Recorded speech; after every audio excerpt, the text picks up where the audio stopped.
हमारे मारवाड़ के अंदर ओम बना के प्रति आस्था रखने वालों की भरमार है और हमारे यहाँ के जनप्रतिनिधि उनके बारे में गलत बात कर और तालियां बटोरते हैं।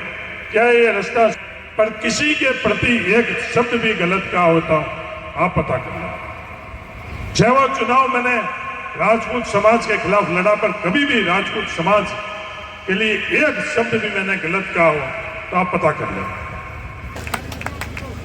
आप लोगों के दी हुई ताकत का उपयोग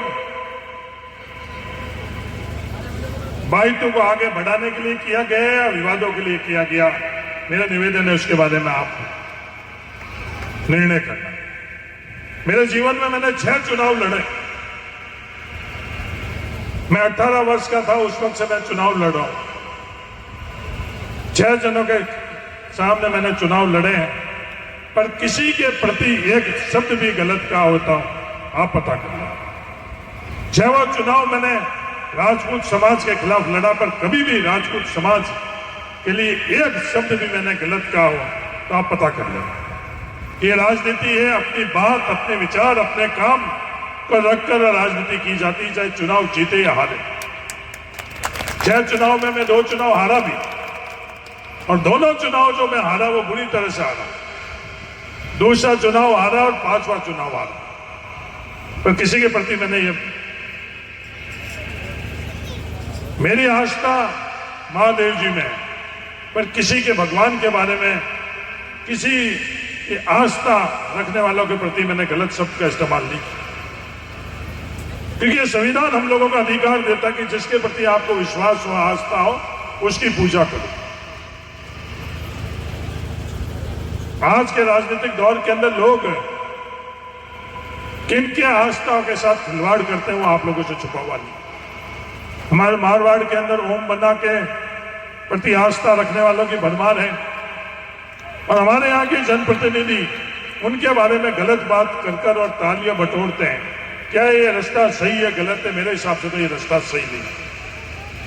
मेरे हिसाब से किसी के भावना और आस्था से हम लोगों को खिलवाड़ नहीं करना चाहिए। बाइतों के विकास के अंदर हर कोई भागीदार रहा। कोई भी ग्राम पंचायत बाइतों के विकास के अंदर भागीदार नहीं रही, तो मेरा निवेदन है कि उसके बारे में आप आकलन करना। यहां से पहले मैं खोतों की ढाणी में था और मुझे वहां कोई हंस रहा था कि हरीश जी यहां से तो आप 3 नंबर रहे और लगभग 4 नंबर रहे हो, पर काम आपने यहां क्यों करवाया? मैंने कहा मेरे बाइतों के लोगों से वोटों का रिश्ता नहीं है, वोट देखकर और मैं काम करूं। इस तरह की सोच और इस तरह की राजनीति मेरी। जिनको वोटों से रिश्ता रखना और वोटों से राजनीति करना है वो ये चीज है, सोचे और करें। उनको मुबारकबाद। पर हरीश चौधरी का बाइतों के लोगों के साथ रिश्ता, पीढ़ियों से जो रिश्ता है वो आगे कैसे बढ़ता है। 7 राजस्व गांव बनाकर और खोटों की दानी के अंदर सड़कें से जोड़ना होगा। सामरा की मैं बात करूं, लंबी चौड़ी फहरिस्त पूरी एक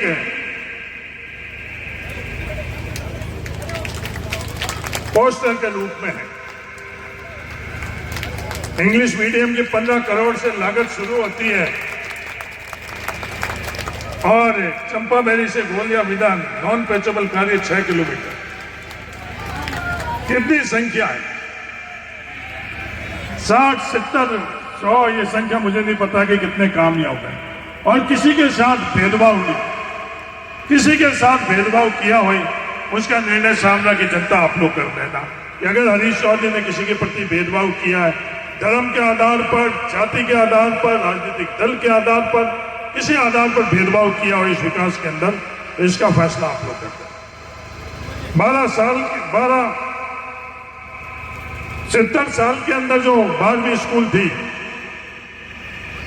पाटौदी पंचायत समिति में, उससे कितनी गुनी पाटौदी पंचायत समिति के अंदर विद्यालय प्रमोदय हुआ, उसके बारे में भी क्या दुगना हुआ, 2.5 गुना हुआ, 3 गुना हुआ। 5 सालों के अंदर पिछले 65 किलोमीटर सड़क बाइतों विधानसभा के अंदर बनी और इन 5 सालों के अंदर 1264 किलोमीटर बन चुकी, स्वीकृत हो चुकी। लंबी चौड़ी फहरिस्त है, इसको वापस दोहराने की आवश्यकता नहीं है, देर भी हो गई है। ये बढ़ता हुआ भाईतूब में हर किसी की जिंदाबाद हो, हर कोई बढ़े, इसके लिए आप सब लोगों को शुभकामनाएं।